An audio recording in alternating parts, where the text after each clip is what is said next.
Let's fucking roll. All right, everybody, welcome to McBastards Studio. I'm Brad Banyas. You're listening to the SaltyMF GOAT Podcast today. I'm really excited to talk to a good friend and a great guy, ex-athlete, just a good family man. And so today, this podcast, we decided that we want to talk about a lot of things that men deal with, family, parenting, relationships, business. I know that's a broad subject, but people don't get to see real talk between just two dudes. And this guy's a really good person. So welcome, Clint Deas. Clint, good to see you, man. Thanks for having me, Brad. It's been a long time coming, man. But I'm glad to be here today. I think we actually talked about doing this like a year ago. Phew. It's 25, so 2 years ago. 2 years ago. Super Bowl 23. That's right. That's when we met. When we met. So we met, and Clint came out to his funny story. I didn't know Clint. Clint, you can tell Clint's a big dude, but he's really tall. And I'm a pretty tall guy, so I don't see a lot of people taller than me. But some guy came up and tapped me on the back and said, "Hey, man, I want that sweatshirt." And I said, "Hey, cool. I'll get you one, man." He goes, "No, I want the one that you have on." So that was my first interaction with Clint. Yeah, man, that was a lot of fun. Yeah, that was a lot of fun, and I'm glad we met because wouldn't be here today. Great conversations, obviously around fatherhood, absolutely, parenting.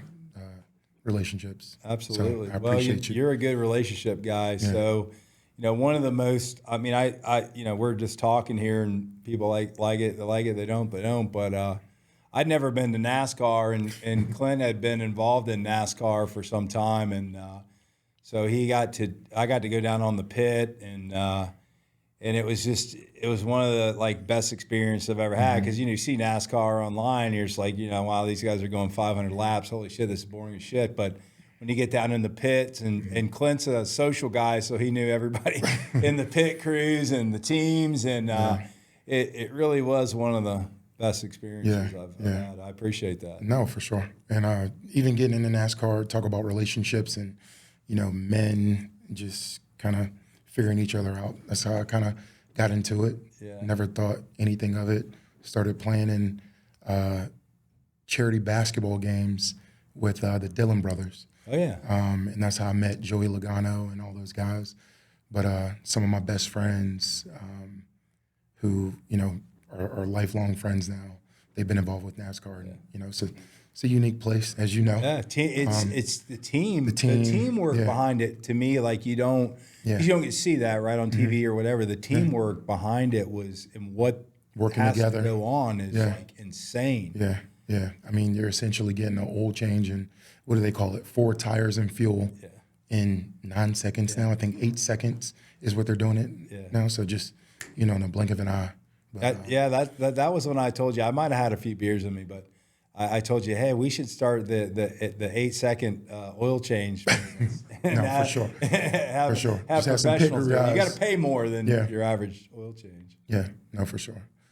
So, one of the things you and I were, I always kind of share ideas about, kids and parenting because, I'm an older parent. I've got kids from 33 to 19, and you're kind of a young parent. You have 2 boys that are really young. So, it's funny, we exchange, just conversation around that and fatherhood in general and parenting and coaching. And Clint's an ex App State basketball and pro in Europe. So, what's going on in that area with you right now? Man, fatherhood. You say you're not an old parent, Brad. Number one, you have older children, but dude, you're one of the more your energy is just very youthful. But no, I got a 4-year-old and a 2-year-old. I'm 41 now. Had kids during COVID, which while it was very traumatic for a lot of people as far as lives being affected. The silver lining for me was it was an opportunity for me to be home, because everybody's working from home. So that was really beneficial to, work from home and live in that environment where I wasn't out on the road. I've been in sales for the last 15 years, which, primarily had me on the road quite a bit. But having kids during COVID, I was able to be home. Yeah. I remember vividly, and I've got pictures that I can, show you, but I I remember being on calls, just like playing with my kid. You know, he's a, little 8-month-old baby. And I'm like, so it was very different. And also being a father, having my first child, kind of into my 40s, I had an idea of what I wanted fatherhood to look like. And I wanted to be involved, man. I didn't want to leave everything to their mom, as far as waking up in the middle of the night, having those responsibilities. And obviously I knew it was huge for me as far as being involved from a character building standpoint. I mean, you've seen my kid a few times. He's a big kid, but he's so confident in the things that he does. I mean, I just got him a dirt bike for Christmas, my 4-year-old. And, just thinking initially when I put the bike together, I was thinking like, it might take him a few months to get used to the speed of this thing. And do within a week. I mean, he's doing all kinds of tricks. Wheelies. But it just goes back to the work and the effort that we put in as parents on the front end of that. Absolutely. Confidence is so key, man. And I mean, it's funny though, because confidence. I mean, you can have confident parents and the kid may not be confident. I mean, it's a kind of a unique thing to each individual, but anybody with confidence, man. I mean, it's such a it's an easier world for people with confidence than people with lack of confidence. Right. Like it's hard to give someone confidence. No, absolutely. And I don't think I'm someone who grew up with a lot of confidence, and maybe that's why it's so important to me to put it inside of them at a very young age. Because even I think back to when I played youth basketball. I would make the game harder for myself to not mess up. So if, there was a defender in the way, I would go into him versus going into the open space just to say, well, I missed it because there was a defender. But with Boss and Chief, I just try to make sure they know, go out there with the ultimate confidence and be fearless. Well, with a name like Boss or Chief, that's you got to an up on it. That's cool. Man. No, for sure. That's awesome. So when you're, what was your experience like growing up, with your parents? Like, what was it like? So I had a somewhat of a unique, upbringing. My real father, my biological father, he was in my life as a married couple with my mom until I was 2 years old. And then they had got a divorce. My mom remarried to, who I consider to be my father, Mike. I mean, I think your dad's name is Mike. Yeah, my dad's name Mike. Mad Mike. Man, God bless him. He's still mad. Yeah. But no, Mike came into my life, man, and while I'm not going to sit here and say he was perfect, but he did everything he could to pour into me as the only boy of the family. I'm the youngest of 3, and I have 2 older sisters. So just having him, and he's a Baltimore guy, rough around the edges. My mom's, she grew up in Virginia Beach, Virginia, with 9 siblings. Father was, colonel in the military, grew up in what I consider to be a very, nice family for back then. But Mike grew up, in the mean streets of Baltimore, so to see them come together was, kind of looking back now was, kind of unique. But, man, he's probably the best thing that ever happened to me because, he did instill, and I won't call it confidence, but the courage to speak up. I remember, being a young kid, he was a talker. But one thing that he did would, if to discipline me or to, have conversations with me, he would sit in his chair, right? And I would be standing up to the point where it's like, dude, you're either going to talk or you'll stand there for hours until you get it out. You know what I'm saying? So growing up with him, and then my mom being a therapist, she was a therapist for abused and drug abusing women. I was kind of forced to talk things out and feel things that, a lot of people, I guess weren't, they didn't grow up in a household with that same where you demand. You kind of talk through that whole psychology of and then having 2 older sisters, learning how to deal with women at a very young age, being the baby boy. I think about that now. It's very beneficial, just understanding the psyche and of a woman and how they operate. And I'm not saying I'm a pro by any means, Yeah, right? Haley, I'm gonna call you after his lovely wife and ask how he's doing. Yeah, probably. It's a lot of work. It's been a lot of work to do, but yeah, man, grew up in a very, and my parents are ministers as well. Yeah. So grew up in the church Sunday to Sunday. Awesome. That played a huge role. And I wouldn't say I'm, this point in my life, I'm 41 years old. I wouldn't say I'm religious, but I am spiritual, right? I know there's more than me out here in this world carrying us along. And, I feel like that's been an important aspect of my life that I probably should lean more on, especially now. Yeah, I think it gives you, reality of it is, and we talk a lot about on this on the show. I mean, if spiritual, I'm not a big church goer, but I believe in church and everything, but I'm just not. I'm more spiritual and kind of grounded in my personal relationship with God. So we're all particles of God. Absolutely. We all think we're so different. We all think we all have, unique problems. There are some unique problems out there. I'm not saying they're not, but in most cases, we all have the same feelings, emotions, things that happen to us in life that are good or bad. And I think, how you react to them, that helps having some kind of faith base.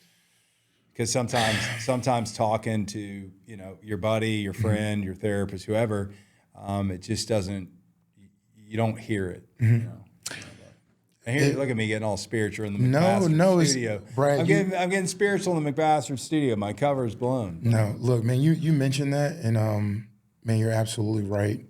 We talked off camera a little bit about the different things that are going on in my life right now. I was in a car accident earlier this year that kind of altered a lot of things. My mom had a stroke in September. Recently, some transition in my career, and then at home, just being a parent and balancing things with their mom hasn't been easy.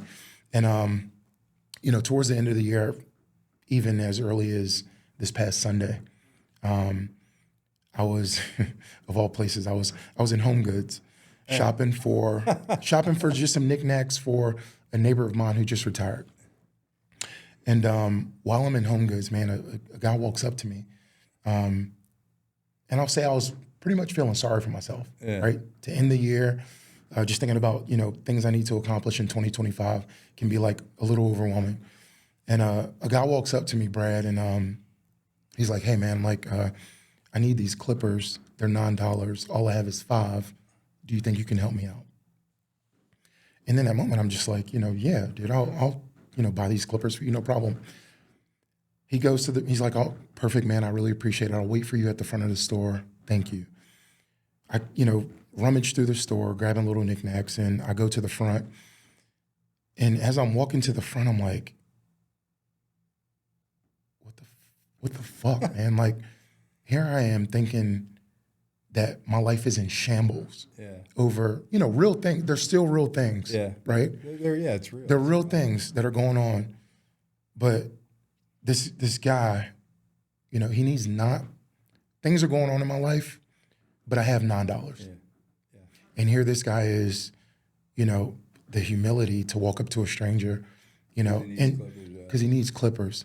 And you could have looked at that any kind of way. Like maybe he wants to sell this for more money. I looked at it as this guy probably, this is Sunday night. He probably has an interview tomorrow. He just wants to clean himself up. And, there was a large part of me that wanted to say, "Shit, man, I'll buy those clippers for you, but come back to my house. I'll cut your hair, get you a warm meal. We'll watch some playoff football and hang out for a little bit. And then you can, kind of go on your way." But that's just the kind of person I am. And it felt good to get back into that thinking. And the silver lining was essentially, dude, you need to focus on the good things in life that you have going on, and less about, the things that, you mentioned it, that you don't have any control over. Because, before New Year's, dude, I was down. And, I think I kind of mentioned to you this off camera, but dude, I had to go to basically like a wellness retreat. I just didn't feel like myself. Dude, I'm a loving and caring person. I'm somebody who always sees the good in people. Right. And this year, man, it was hard for me to see the good in myself for the way that I was moving around and the way that I was dealing with things, the way I was parenting, the way I was showing up for my kid's mom, and just the different things as far as transitions there as well as in my career. It just took a toll on me, and I realized I needed a reset. Yeah. And the wellness retreat was kind of everything that I needed. That's awesome. But it just took me looking myself in the mirror and just saying, like, you know, who are you and who do you want to be going forward? Absolutely. But I mean, we all, I'm not trying to cut you off, but like, I'm a huge believer in divine intervention. Mm-hmm. Like, I've had things happen in my life. I don't know if I really talked about it on this podcast before, but I've had things happen in my life. Like, there's no way. Like, there's just no way that was a coincidence, right? Yeah. And I think, like, you know, this is not a religious podcast or any means, but I mean, my point in that is, like, I personally think God shows you things like the guy with the clippers, the gentleman looking for the clippers. He shows you things for a purpose, because then that makes you put things in perspective as to where you are and what's important. Some people don't listen to it because you're in what I think, like, what you just told me, you're in tune. And the fact, like, that some people have problems where they don't even want to get better. They don't even want to, you know, figure stuff out or whatever. They feel like they're so lost or like things are such against them. It's overwhelming. When you think about what you have to overcome and the problems, it can be overwhelming. And that's, I mean, you title that as trauma. Right. You know? Absolutely. It is. It's mental trauma. It's trauma. But I think, you know, it's not just confidence. We talking about confidence. It's when you look at a bigger picture, and we were, you know, we're talking about parenting and men stuff and fatherhood, but like when you look at a bigger picture, like whenever my lowest parts in my life, and I've had some, like, where when we first started our business early on, not this business, I was a young man then, but it wasn't going good. Like, nothing was going good. Like, we were close to going under or whatever. And I remember I was actually at a church Christmas thing. I was maybe 25, so this was 25 plus years ago.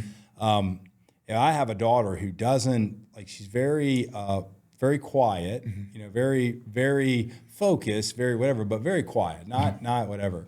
And she's not one to, like, you know, boast or do anything like that. She was a great athlete, but she was in a Christmas like singing thing, and I'm sitting there in the front row. Man, I'm like, shit, you know, I gotta feed at that time I had 2 kids. I gotta feed these people. Things ain't going good. My financial situation sucks. Like, I don't know if I'm gonna make it like next week. You know, like, shit doesn't come in, I'm in deep trouble. And I'm sitting there, and I'd never, like, experienced that because I hadn't had that you know, that responsibility before. You know, when you were younger, you just didn't have it.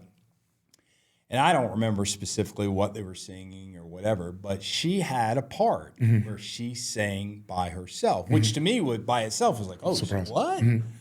And I mean, like, through her voice, I just got this, like, it was weird. I was like, it's gonna be okay. And it was just like, I'm like, you know, here you are, you're, you know, and there's good reason. Shit's going bad. Right. Like, it's not like you're making it up. It's a real feeling. Yeah. It's not like you're making it up. You're in the shitter. Yeah. And, but that one moment, like, it gave me just some, like, hope, right, that it's gonna be okay. Right. I mean, look at this awesome kid I have. If that little girl who would never do that can get up and sing in front of 500 people and just it sound like an angel, I was like, I like lifted something. I was like, for sure. And I think the hardest part is when you're as a dad or a parent or a mom. It's not just, you know, it's not just men that have these issues. It's hard to see through that. Like, everything shall pass. That is true. Like, you may have a shitty week. Yeah, it'll get better. It may be raining today. The sun will come out tomorrow. That is absolutely true. And sometimes you have longer periods of things where they don't, like, you're just like, I see no way out. But to me, my kids or my family were my rock that I'm like, I got to get up. Yeah, I got to get up. Yeah, I got to get up. Not for me. Yeah, for them. I got to get up. Right, I got to move on. I got to figure it out. You know, I love to say, my wife gets pissed at me all the time. I'm like, shit, well, then you got this. I'll figure it out. Like, because you don't necessarily have a chance to not figure it out. I'm going to figure it out. Or a choice. Either way, I have to. Or a choice. Yeah. You know, and I think it's hard for people to do that. But I loved being a family and a dad because of that. Because it was about the unity of all of us. It wasn't me. And I see people that struggle sometimes that don't have kids, like, and they didn't want to have kids. That's great, you know, whatever you want to do. But like, to me, it was my motivator. Yeah. Even when I couldn't find my own motivation. Right. Yeah. You know. No, I've always wanted to be a father. I say this to people all the time. You know, prior to having kids, I've lived a life of 100 men. Yeah. Absolutely. You know, so I had fun. And, you know, I always promised myself when I did have kids, you know, I was going to be a present father. And it's, I mean, like you said, you learn something from your daughter in that moment. Right. And that's never, she's going to freak out if she's listening to this because I've never told us. Yeah, because you're feeling all these things. And here she is through her voice and through this Christmas play. Yeah. She's letting you know everything's going to be okay. Unknowingly. Unknowingly. And I mean, kids will teach you that. I got a, you know, funniest story, man. You know, Boss is my older son. He's 4 years old, 48 inches tall, 67 pounds. And I have a He's going to be the size of his dad. So 2-year-old who's Chief, you know, smaller, obviously. But Boss is my, oh, Daddy, I love you. You're the best daddy in the world. And Chief is my, fuck you, where's my food? Like, they completely different personalities, right? That's just how they are. I love it. And dude, probably, I mean, maybe about a year ago now, 8 months ago, something like that, Chief was in his hitting phase. Yeah. And, you know, went on for a few weeks, and Boss would come crying to me, you know, Daddy, Chief is hitting me. And then finally one day, I just was like, I grabbed Boss and I said, hey, buddy, you're going to have to hit Chief one time, just one time. And I promise you, he'll never hit you again. Because, I mean, this kid is just so big, right? Yeah. You hit him one good time, Chief will never hit you again, I promise you. And Brad, I'll never forget, man. This kid looked at me, he said, but Daddy, I don't want to. Yeah, that's awesome. And in that moment, I was like, look at you, you fucking, you just told this kid to hit his brother, and he's teaching you. So, a few minutes went by, here comes Chief. For slapping him. Right? Boss goes over and he hugs him. He hugs him. That's awesome. And since that day, man, I can't say that, you know, Chief has hit Boss again. Yeah. And what he showed me in that moment was like, you know, my dumb brain, I'm thinking, hey, teach this fucking kid a lesson. Boss, teach him a lesson. You know, inflict pain on him. And here he is teaching me a lesson. Just love him harder. Yeah.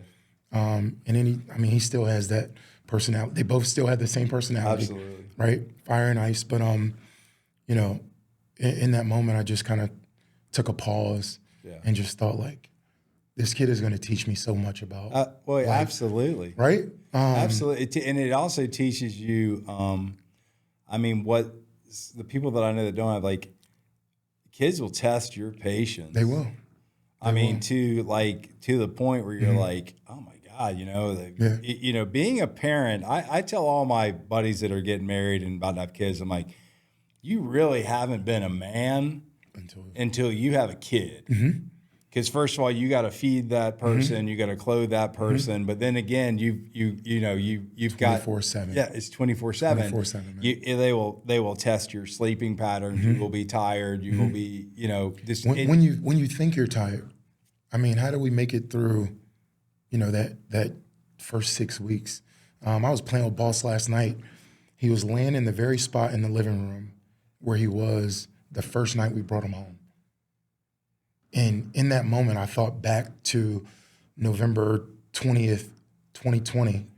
And I'm like, dude, you were, you know, he's 20 times the size he is. But I just was like, I remember the first day bringing you home. I was like, oh, shit. What are we, you know, no nurses help. Yeah. What the fuck are we going to do? You know? And, man, it's like you said, man, just, you know, it'll test all the limits. Absolutely. When you think you're tired, like, how the fuck do we make it through those zombie phases? And, you know, here he is today, a healthy, thriving kid when those moments you're like, you know, you're hearing them cry at 4 o'clock in the morning, and you're like, oh shit, how are we going to make it through the day? Absolutely. But we do. Yeah. Kudos to the mothers who breastfeed and have to and get up, and then the sleeping cycles and all that stuff. Because I mean, I always worked, but you know, I mean, just kudos. I mean, it's just, and I think that's what, you know, you talk about relationships like with your wife or your girlfriend. I mean, all these external things are what puts the stress on a relationship between a man and a woman. They do. It's not the fact that what you're doing pisses them off either way. It's just the external stresses and not, you know, letting it go, like figuring that this is normal, right? No, absolutely. And it's chaotic normal. Yeah, there's a lot of chaos in there for sure. I remember my oldest kid. He was really hyper, so he never wanted to go to sleep. And I mean, early on I remember just begging, like, please, kid, go. And I'd bring him in the bed to sleep with. He still wouldn't go to sleep. I'd tell him stories or whatever. And my wife came in one night, and I was telling him like the Salem witch story, and she heard me. She's, "Are you a psycho? What are you doing?" I'm like, "I ran out of stories. It's the only damn story." He makes me tell him stories. It's the only story. She's like, "Geez, that's crazy." But I remember he had a car bed, and you know, this car racetrack. Yeah, I remember. Yeah. And I got to the point where he wouldn't sleep, so I'm like, I told my wife, so I slept, and I'm tall. Clint's probably 6'9", I'm like 6'2", but I mean, I literally slept in that thing for 2 months with my feet hanging over. It was the only sleep I got. And I told my wife, she took a picture of me. She goes, "That's ridiculous. Like, I can't sleep. That's hilarious. These kids drive me nuts." That's hilarious. It's funny that you say that because my 2-year-old now is in a queen bed and Boss is in a king size bed because of that. Like, if we're sleeping together, I'm going to be comfortable. Absolutely. Yeah. So that's one thing I did, and they always told you, you know, Dr. Spock and all that was like the big child psychologist guys and stuff when we were younger. But you know, don't let your kids sleep with you. Don't let out of the 3 boys, it was funny because the first one, then when he got to 8, the other one had come along, they got in bed. And then when he got to a particular age, the other one came. My daughter will always go to bed, get in bed, bless her heart. Bless your heart, Madeline. She would go to bed, get in her bed, sleep, not worry about it. These knuckleheads would be up doing whatever. But it's the greatest thing because I just remember like when they finally went to sleep, like that time where you're sitting there holding that kid was silent. You could just appreciate that other being that you created because they were so quiet. So we did that. It's probably they tell you how to do it, but to me it was the greatest thing, and it's great abstinence. You don't after 4 kids, you know, you don't you don't have another one. So sex is out of the question. Yeah. No, parenting, man, it's a journey. But it's the greatest gift ever. Absolutely, man. I mean, it is. What people don't want to accept is, I mean, all these people that, you know, and I can get into all the pro-abortion and all that stuff and whatever, but I mean, we're a species. We're an animal. We're here to procreate. We're here to, you know, create your longevity for your genetics to continue on when you're gone. And I couldn't imagine. To me, I believe, and this is funny, we're in the McBastards Studio, I'm talking deep stuff, but the reality of it is like, I think that's God's gift that will be the closest thing that you'll ever understand what it's like to be God.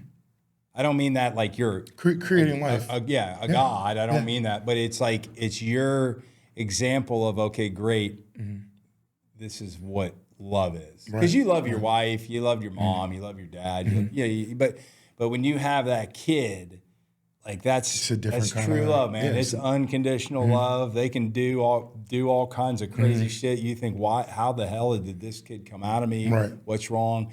But like, it's the closest you'll ever be to really truly understanding what, you know. That's you. Yeah. That's particles of God. That's particle of you. Yeah. Right, I got a question for you. Yeah, sure. You know, one of the things that I think about all the time is how will I know that I was a good father? And the answer that comes to me is when they're, you know, living, thriving adults in this world, you can kind of take a step back and, you know, see how they're navigating things and be like, I did a good job. But like for you, like what? Now you're gonna admit that I'm an older father. You just admit. Well, no, the kids are older. Your kids are older. Your youngest is Michael. Yeah, he's 19. 19. And the oldest with Connor's the long, 33. beautiful hair, right? So he's at the stage where it's like he's thriving in this world, right? And you can kind of take your hands off pretty much because he has his own personality. Yeah. So like what? I can answer. What moment did you realize? I feel about that? Yeah. I feel like I did a good job here. I feel when I see my kids, how my kids treat other people. Mm-hmm. I don't measure like, oh, are they a rocket scientist or did they make straight A's? Like I've never been that kind of person that I thought like, you got to make A's in school or you're blah, blah, blah, or, you got to have this or you got to be that. Cause I'm an entrepreneur. I've done all kinds of crazy stuff. I look at it when I see how good they are to other people. And I won't call them all out on things they do. But when they do something unselfish for another person that wasn't asked for, that I didn't ask them to do it, that society didn't ask them to do it, that they simply could have ignored what like happened. I'll use your example of buying the clippers. When I see something like that where someone has common like respect for another person, and I've seen them all do that in different scenarios that they had no idea that I saw it, then I think I did a good job. Yeah. Now I'd also, if someone other than Chief is punching them, I wanted to punch them in the face if it's someone else. But I don't mean that. I just mean generally like, do you do what you say you're going to do? Are you loyal? Do you have empathy or sympathy for someone else that's in a bad situation? Because we're all going to be in that bad situation. We're all going to have shit happen to us. We're all going to need someone to just give a shit enough. So I think you're a good man. I've known you're a good man, but I think you're a good man. And that example of what you're showing, and you use that as example to, hey, things aren't that bad. Like, those are the kind of people I want to be around. And I want to be around that same person that might be a hard ass to kick your ass if you step out of line. But the fact that you recognize and you see what's going on, being present with what's going on. Yeah. So that's, to me, that's how I think, you taught them something that has nothing to do with the external world. Yeah. Has nothing to do with your job. Has nothing to do how well you played in the football, baseball, basketball, lacrosse. My daughter's a good lacrosse player.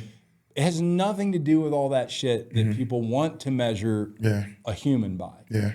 Because in the end, we're all going in the dirt. We're all going to die. It's all going to suck. And, I'm hoping that whatever I've raised, they understand the deeper things in life and what's important and what's not important. And you only tell that, you can only say, okay, I think I might have done a good job, is by their actions and what they do. Right. Yeah. That's it. Yeah. No, what I heard you say is kind of, how they interact with other people. Yeah. Is kind of and that's one of the ways that I definitely see the kids. I mean, I get notes from the teachers like, boss is just so kind and sweet. And that is one of the biggest compliments, yes ma'am, no ma'am, that they can ever give. Absolutely. Because, I grew up in that environment. I was always taught to be respectful, have quality characteristics. Absolutely. And a moral compass. Right? And I mean,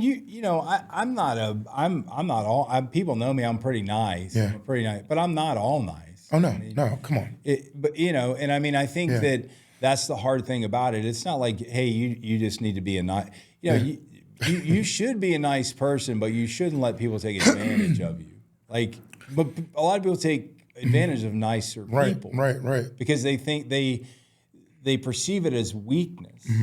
Right. Well, necessarily, it's not weakness. If you keep turning that, then you may see an evil side or a bad side. But I think it's just genuinely, like you said, those things. To me, also, just like I want my kid to stick up for themselves. Like if someone's, I'll never forget. I'll tell you the story because it was a funny story. I was in fourth grade. I was a very shy kid. You and I were talking about that. People today like, no way. Yeah. Like, you were not a shy kid. I was a very shy kid. I played sports and did all that stuff, but I was shy, you know. And this kid, you son of a bitch, John, if I ever see you, I'll beat your ass today. I also remember his name was John. And we were in 4th grade, and this kid had big cowboy boots, and he was just kind of a roughneck kid. Just, you know, it was great, whatever. But I remember we had to get in lunch line every day and wait in line against the wall to go. And, you know, like I said, I didn't bother anyone. I didn't really say anything to anyone, just kind of, you know, whatever. And that son of a bitch raised his friggin' heel of his boot up and, like, crushed my foot. Like, for no reason. Like, just to do it. And I was like, you know, I'm sitting there thinking, like, what, even in my mind, like, what the fuck? What's this guy doing this shit? And I'd never done anything to anyone, hurt anyone. And my tears were welling up in my eyes. And, I mean, it hurt. Yeah. Like, you know. Yeah. And I still picture this. I mean, how are you in 4th grade? Like 8 or 9? Maybe? Yeah. I can still picture. I knew my teacher went down to the teacher's lunchroom, whatever, and she's walking down the lunchroom, and she keeps going, and she turned the corner, man. I turned around and drilled that kid in the solar plex, and he had asthma. Dropped. He couldn't breathe. And I mean, it was the one point in my life that I was like, I felt good about doing it. I had no remorse. Like I didn't. Like I didn't feel bad. I was like, that son of a bitch deserved it. Yeah. You know? So no, that was my nice guy foot stomping story. But. So kind of related to that, and I told you about the different dynamic of boss and chief, and I parent them completely different. Yeah, you have to. Because of their person. So I was, you know, curious. Did you realize that as well? Like you have, you know, absolutely. All my kids are different. Yeah. They're similar. They have similar traits because they're from you and your wife, and they take on different traits from different. That's what's unique when kids take on different traits of like the mother or the father, or even, you know, it could be even an older brother because Michael's 14 years different from his older brother, you know, 12 years different sister. So even they can even pick up sibling personality traits. So it's you deal with them all different. You know, they're similar, so you could tell like by their actions, but they're all so different. Some are more sensitive. Some are kind of like, you know, like Chief, fuck that. I don't give a shit like Chief, that, right? Yeah. And I was more like I cared when I was younger. And older, I kind of was like, whatever, you know, whatever. So sometimes I think it's a good trait to be that kind of, whatever. Yeah. And then sometimes it's the balance, the right? balance. And that's what, you know, that's one of the things I work on all the time is knowing that boss is just a lover. I'm looking at this kid like, man, some girl is gonna fucking break this kid's heart because he's so sensitive. So sometimes I call it like embedded challenges to help him build like a rougher edge to even out the balance.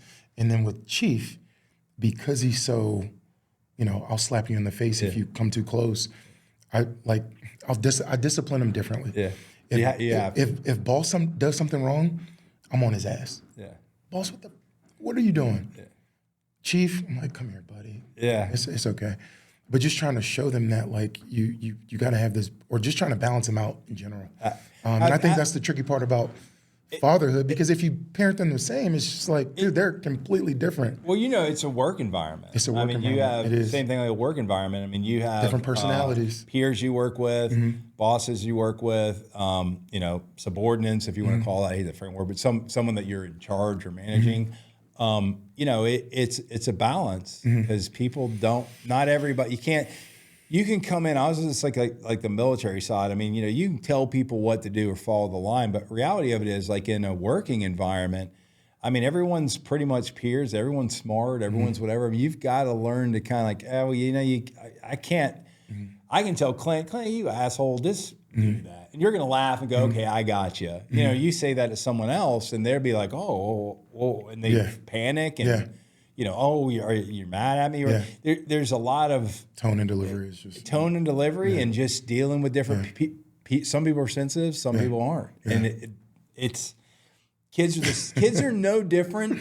Like people think kids are I'm really the same person I was as a younger person. You just intellectually figure out like, hey, you know, you have to engage with people.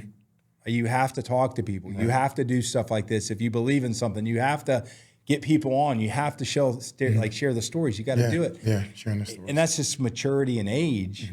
But shit, I'd be fine sitting in a corner, just, you know, doing whatever I was doing, you know. And it's tough. It's so different. I think that I think kids are such a blessing. I mean, they're a lot of work. They're a lot of, it's a lot of love. You're talking about how you grew up. I mean, you were sharing like father stories. I mean, so my dad was an awesome dude, but he wasn't an emotional guy. I mean, he was there for you. He provided for you, but he wasn't a hugger. He wasn't they came out of the coal mines. They were just tough people. Now, my mom on the other side was overly super sweet, love you, make you breakfast. One of my buddies, a good friend, always said, your mom's the only woman that ever made me breakfast. Whenever I came over, she made me breakfast. I always remember that. Always loved. So she was the caring, whatever. And my dad wasn't. But like even as a kid, like I somehow recognized him. Like he's a good man. He wasn't mean. Like his punishment, you say your dad Mike would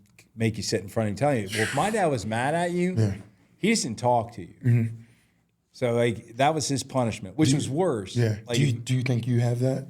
I'm a lot like that. So I'm not a disciplinarian. My dad was not a disciplinarian. My dad never touched me, never spanked me, never anything. But if you're on a shit list, go figure it out. You're on a shit list, he would ignore you. But I recognized that as a kid. It was funny because as I got older, and I probably told the story before, but I would come up as a little kid and hug him and make him kiss me on the lips. And he would always do it, but he would be, he was just, it was awkward for him, right? He would always do it. And as I would do that as I grew up as a man. Whenever I saw him, I'd hug him, kiss him, make him do that.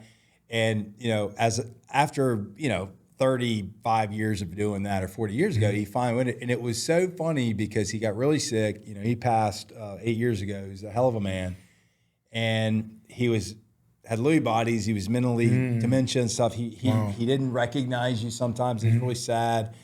And I was leaving one time though, and he kind of came out of his state, and he's like, "Oh, you don't hug me or kiss me anymore?" And it just jolt. It's just like I was happy and sad at the same time. But he remembered that, and he wanted you to do it. Yeah. He just wasn't that the first time he ever said, "Oh, you're not gonna hug me and kiss me anymore," And I mean, I'm a grown man, but so I think some people show love in different ways, and it's hard sometimes to be conscious of it, but you have to understand whoever you're dealing with, your wife, your girlfriend, your boyfriend, whatever they are, what's their love language. And it may not be hugging, it may not be nurturing, it may not be whatever. It may be kind of like, my dad was funny, and my kids and I do it still. So when my dad hugged you, he did to everyone. His way, like, he'd hug you and he'd be patting your back. Like He's like, dude, that doesn't. Yeah. He'd be like drilling your back. But that was so when my boys and we all get together, we all get in a circle and pound each other. It's his But that's way. physical touch. Yeah, it's his way of saying, I love you. I love you, right? And some people buy people stuff. Some people give people stuff. Yeah. And, it's hard to me sometimes, like we all need something. We all want something. I want you to deal with me in a certain way because that's what I'm. But reality of it is you can't not appreciate a dad or a mom or an uncle or whatever because they don't give you exactly what you want. Right. They'll show you. Right. They'll tell you in subtle ways that, I love you. I'm reinforcing. I love you. I care about you or whatever. And some of my best coaches in sports, God bless them, were the biggest assholes, toughest people. And, Same. I had a coach one time, and he was a good guy, super talented guy, yeller, whatever. But they made me. I was a captain, and he was like, "How come you?" The other captain was did what you're supposed to do, kind of all that, and I was kind of like, hey, we're in this together. We're fucking doing what we're doing it right now. We're doing it my way. Let's go. And he said, "How come you don't do what I ask you to do?" And I said, "Coach, I respect you and I listen to you, but I said, this team made me the captain and I have to be the leader. Doing what they need me to do." Yeah. And he was like, I never heard anyone tell me that. I was like, I respect you. I hear you. I listen to you, but that's not going to get the results because then I lose the respect of my teammates because they chose me. Right. you're acting like you chose me. Yeah. My allegiance is, and it just blew the guy away. Yeah. He's a good guy. I won't mention his name, but anyways, I mean, I think you just have to deal with, you know that. I mean, you've been in business. You're a good guy. You're a relationship guy. You and I are a lot alike. Yeah. I mean, we are, man. It's funny. We're two complete, like if people looked at us, obviously. We're He's my brother, man. But no, we are, we man. could be brothers. I'm a bastard, so we could. We are. You know, one of the things that you, you know, just mentioned as far as like how your dad was. Yeah. The times we're in right now, where, you know, we grew up probably similar. Yeah. I remember, you know, uncles, you know, maybe my dad, maybe not so much, but cousins, like we don't cry as boys, as men, like Absolutely. We don't cry.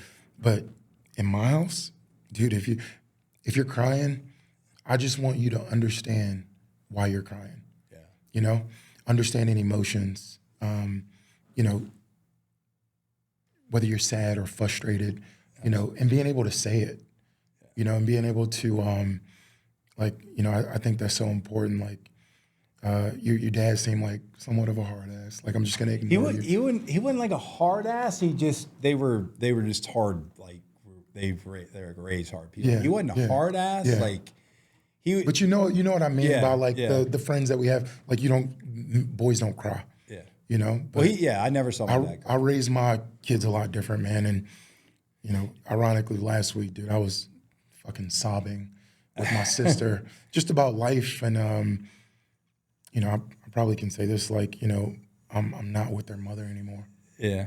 Oh, I didn't know that. No, I'm sorry. And that's been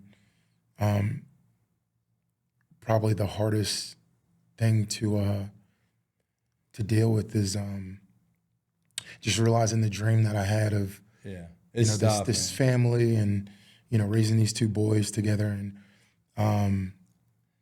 you know, last week or a week ago, when I realized, like, you know, the relationship just took a toll on me, where I was no longer myself. Dude, I tried to, you know, I called my mom first, obviously, you know, kind of explained it to her, but it wasn't until I talked to my sister, of all people, that I just kind of lost it. And, you know, I don't know if it was just, you know, 4 or 5 years built up of just this dream that you have that is no longer, you know, going to happen, or just, but it was rough, man. Yeah. It was, you know, probably one of the and it was, Brad, I'll be honest with you, man, it was life or death. Yeah. You're bonded, man. You're bonded. And what I mean by life or death, it was either, and I'm not saying she was killing me, but it was, you know, stay in this relationship and have this, you know, pain and, you know, energy built up, or, you know, leave it and like live for your boys. You know, a friend of mine told me something maybe about a month ago, and it still sticks with me today. When you're frustrated or worked up, what's the first thing you do? What's something that you do to, like, shut down? Well, no. What I mean, like, as far as well, I'll just say this in general. When men are typically worked up, especially like former athletes, we go get a workout in. Clear our head, right? Well, exercise is great. Exercise is great to keep you from not going over the edge. But a friend of mine said this to me the other day. Mike Metcalf, Deck Leadership. He was like, Clint, but a healthy mind needs to go in a healthy body. Yeah, absolutely. And what I realized was, you know, when things got rough, I would go for a walk, go for a workout, and think that I'm clearing my head. But really, man, therapy and talking things out. Absolutely. And crying. Yeah, absolutely. Letting that out. I just had so much pain built up from everything we kind of put each other through. How long have you been married? We were never married. Oh, okay. So We were never married. How long you been together? We have been together since May of 2019. So you're going on 5 years. May of 2019, found out, she was pregnant March of 2020. Yeah. So things kind of happened fast, and obviously the COVID environment, we're together. She's a great mom, and I'll never. Well, I would say to you on that end, and I've been married 34 years, and everyone asks me, and I'm like, hey, look, nothing's perfect, and marriage is a relationship, and you got to continue to, invest in it if you want to invest in it. And there's, you've been with someone 7 years, 5 years, 6 years, 10 years, 20 years. I mean, you have to find ways, and plus your first focus is on the kids, so it causes a lot of stress when you're young, young kids, because it's a lot of shit going on. It's just they can't take care of themselves. You got to do it.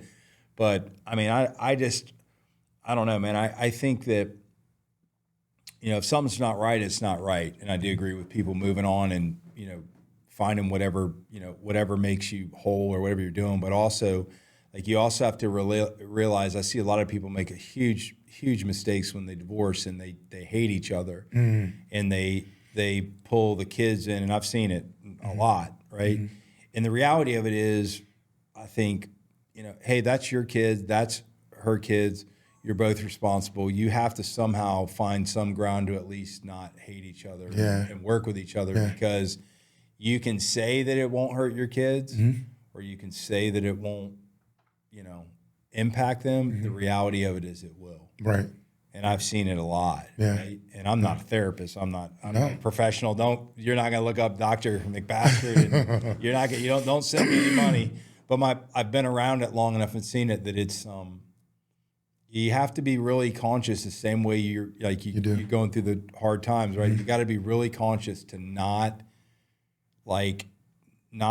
demonize the other person, male or female. It's not just male to female. And that's sometimes hard because I've seen some shit where it was 100% merited. People were doing shit it was absolutely abusive. Things change, right? Yeah, and I would never want it to get there. Obviously, at the end of the day, I think we both put the kids first. Absolutely. But also for us to show up as the best versions of ourselves for the kids. Absolutely. I mean, I think it just made the most sense. Absolutely. Right now, and while I don't hate her, I love her. She gave me two of the best gifts. Absolutely, that's true. I could ever have, and I'll forever be grateful for that. But it's kind of one of those things, and I even fucking hate saying this, but people come into your life for a reason. That's true. And whether or not. This is to make me an even greater father or man, even though we're not going to be together. I'll kind of take from it what I will. I can tell you this, as far as fatherhood, so I would say you're using your parents as an example, my parents as an example. So I found out I was adopted at 53 years old. And I was raised by two what I would think are the most amazing individuals in my life. And that to me, so they took on a responsibility that they didn't have to. Right? And my dad treated me like his friend, his mentor. He was my business partner growing up.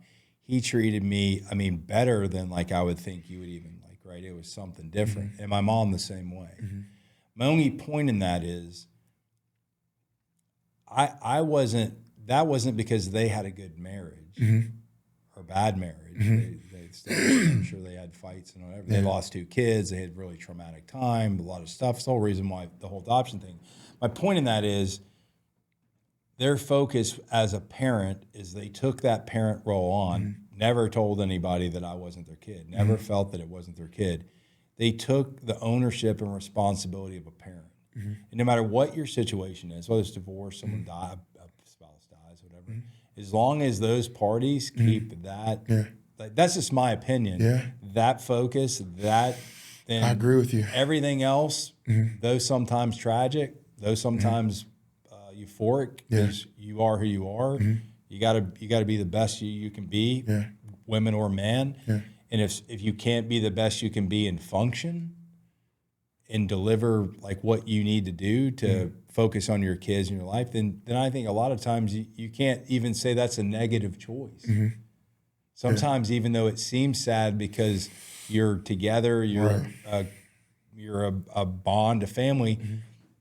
Sometimes that could be the best thing that happened to people. The separation, yeah. I mean, you never know. You don't know. As long as it's like that's what it's for. I think you move on, right? Yeah. As long as we can make a commitment to one another, Absolutely. that we're going to give these boys the best life that we can.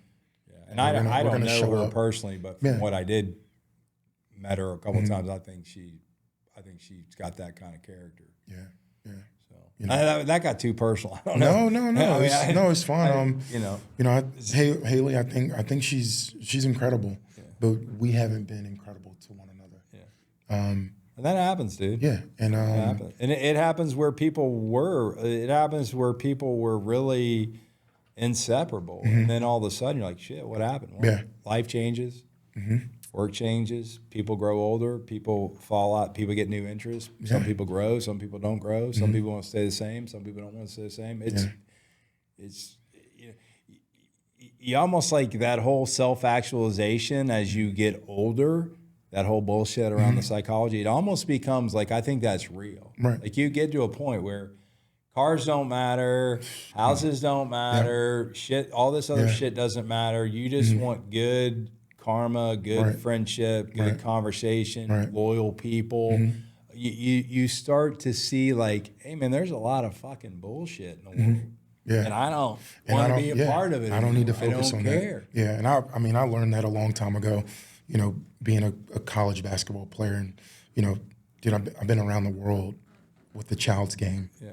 And I always told people that I never considered myself a professional basketball player.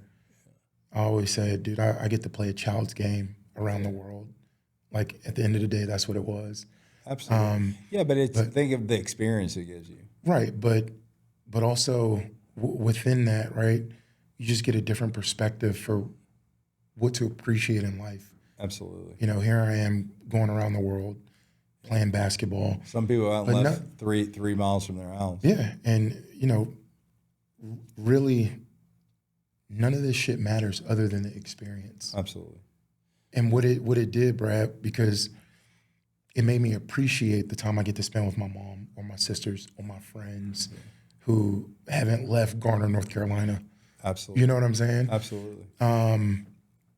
But yeah, man, I'm at a place in life, and I can say I've probably been here for about 15 years now, since I was like 25, where I realized like, I appreciate the small treasures in life. They're there, and that's it. If you look for them, they're there. And they're there. And you probably felt that when I met you. Like, I'm just a absolutely real... Back to being a good parent or father. Be truthful. Yeah, with your little ones. Be truthful. Yeah. I mean, I tell my kids stories, and my wife just cringes because she's actually you're actually a good person, and she didn't do the stuff I did, but I did stuff that I shouldn't have done. Right. I did it, and I tell stories. She's like, well, don't tell them that. I'm like, no, I want them to know that I'm real. Yeah. And I went through what they might go through or have been through, and I'll tell you, if you trust me, I'm going to tell you why it's not worth it. Right. Right. I'm not going to tell you just not to do it because society says don't do it. Yeah. I'm going to tell you from experience, you don't want to do this. Yeah. It's not a good idea, and I know because I did it. The biggest mistake I think people make as parents is telling kids what you think they want to hear. Absolutely. I tell my kids what they need to hear. Yeah. However that looks. Yeah. And you got a long way to go. Wait till they get to be teenagers. I know. Jesus. They wait till they're in their 20s. Yeah. It changes. Like right now, you're in such a I call it such a it's such an innocent stage, and a lot of people I see bring their kids in. Oh, you're gonna. I coached for 22 years. You and I know that. We talked about it. You get in this thing where they think they're trying to make their kid an NFL or NBA player. And I'm like, it's just, I coach kids for 22 years. I can tell you what's realistic and what's not realistic. And what you're doing is adding more stress that you're going to make the kid hate the sport. They're not going to want to do it. They're going to rebel against you, and they're going to go. So yeah, Clint Deas and I here, we've been talking about fatherhood, parenthood, life, men kind of stuff.